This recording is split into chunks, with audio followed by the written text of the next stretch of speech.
Hey friends, hello and welcome back to this YouTube channel. In today's another video tutorial, I'm going to share to you on how you can insert Roman numbers in Google Docs.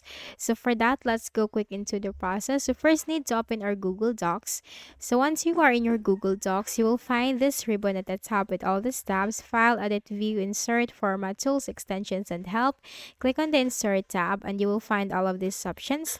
Now simply click on Special Characters and you will find here search. Okay, so go to the search bar and type Roman, and you'll find the Roman numbers. You have Roman numeral 1, 2, 3, 4, 5, 6, 7, 8, 9, 10. And you also have here for the lowercase Roman numeral numbers. So let's insert 1. And once you insert number 1, you just need to close this.